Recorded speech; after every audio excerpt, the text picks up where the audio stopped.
kabajamtoota hordoftoota chaanaalii yuutuubii kiyyaa akkam nagaanaaf jirtanii ani galanni haa ga'u waaqaf galanni haa ga'u isin yoo torban akkamitti isiniif darbaa jirti ana bira wanti hunduu nagaadha.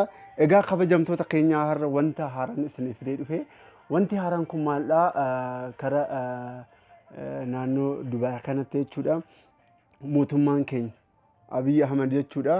waliigaltee mootummaa Dubaay waliin godhee ture. Waliigalteen kun waa'ee maaliif isinitti fakkaate kabajamtoota keenya warreen higgaawii manooraa fiqaadii hin qabne higgaawii guzoo sanadii warreen hin qabne jechuudha. Warreen ispeeshaalii dubartoonni keenya jechuudha akka tasaa osoo hojii hojjechaa jirtanuu madaamii keessanirraa baddaniitu jechuudha hojii kan hojjechaa jirtan. Haga ammaatti garuu paaspoortii keessan madaamitti mana madaamitti gattaniitoo achitti dhiistaniitoo hiriyoota keessan waliin dhokattanii kan hojjettan jechuudha. Kun beeksisa guddaadha, beeksisa nama gammachiisu waan ta'eef kabajamtoota keenya gammachuu guddaa isinitti dhaga'amuu qaba.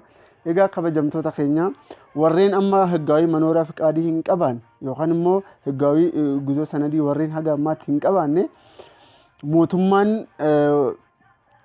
wanto maasrajaa qabaatan jechuudha. Fakkeenyaaf paaspoortiin keessan badiitoo garuu maqaa haga akaakayyuutti qabaataniitoo jechuudha. Gara imbaasii deemtaniitoo paaspoortii keessan baafachuu hin dandeessanii akkasumas immoo higgaawii manooraa fiqaadii argachuu hin dandeessanii. Inni kun immoo yoomirraa jalqabne isinitti fakkaate wiixatarraa jalqaba wiixataa jalqabeetoo haga maarchii 22 haga maarchii 22 jechuudha. Ganama keessaa sa'aatii 2:30 haga guyyaa sa'aatii 10:30 jechuudha. Addaraasha kinoo qonsilaa ጽሕፈት ቤት bira deemtaniitoo mazaggamuu qabdan jechuudha. Egaa kabajamtoota keenya saniin alatti jechuudha warreen baddanii haga ammaatti hojjettan ispeeshaalii warreen deemuu hin dandeenye imbaasii jechuudha. Bilbilli jira, bilbilli qonsilaa ጽሕፈት ቤት ni jira waan ta'eef bilbila kanaan dawwaltaniitoo osoo gaafattan baay'ee gaariidha jedheetoo nan yaada. Bilbila san isinittan hima. Bilbilli kun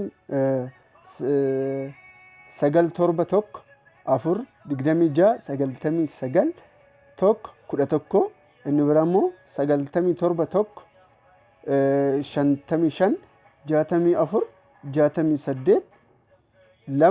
202 97 barran deebi'aa 97 55 64 68 202 bilbila kanaan jechuudha gaafachuun ni dandeessanii oduu gaarii qonsilaa ጽሕፈት ቤtiin isiniif kennuu danda'a jechuudha.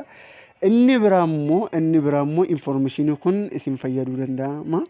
Yeroo ammaa warreen kara Itoophiyaa keessa jirtan dubartoonni ispeeshaalii biyya biraa warreen ispeeshaalii Beerut jirtan Beerutti dhuftanii Dubaay deemuu barbaaddan Kuwait deemuu barbaaddan inni kun dallaalaan wanti hunduu cufamee jira, mootummaan cufee jira.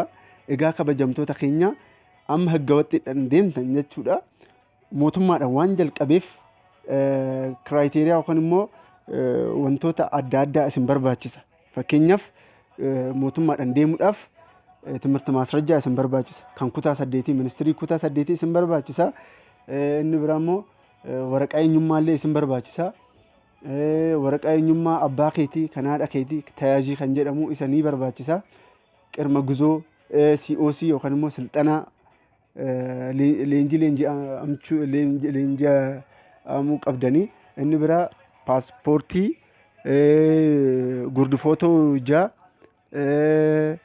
yequun footoo ejjetaa jechuudha. Isa san qabattaniitoo jechuudha mootummaadhaan kara biyya alaa deemuu ni dandeessan. Haggawaxxiidhaan dallaalan yoo deemtan tokkoffaa miidhaan isinirra gahuu danda'a waan ta'eef miidhaa kanarraa fagaattaniitoo jechuudha mootummaadhaan akka jalqabdan isin gorsa jechuudha. Egaa kabajamtoota keenya warreen ispeeshaalii COC fakkeenyaaf mootummaadhaan deemuudhaaf COC bakka hundumattuu killee zoonii hundumattuu jechuudha. COC yookaan immoo silxanaan kennamaa jira waan ta'eef achitti akka baratan isiniin jedha. Dallaalaan deemuurra mootummaan deemuun baay'ee gaariidha waan ta'eef egaa kabajamtoota keenya wantoota har'a kan isinii fidee dhufe kanuma isinii waan ta'eef sanaan duratti egaa kabajamtoota keenya gidduu gidduudhaan Amaariffaa walitti makaa haasa'aa jira waan ta'eef amman sirreessutti dhiifama naa godha. Informationiin an isinii dabarsuu barbaade battalumatti isinii galee jira jedheen yaada. Waa'ee Oromiffaa nan sirreessa waan ta'eef dhiifama naaf godha isiniin jedha.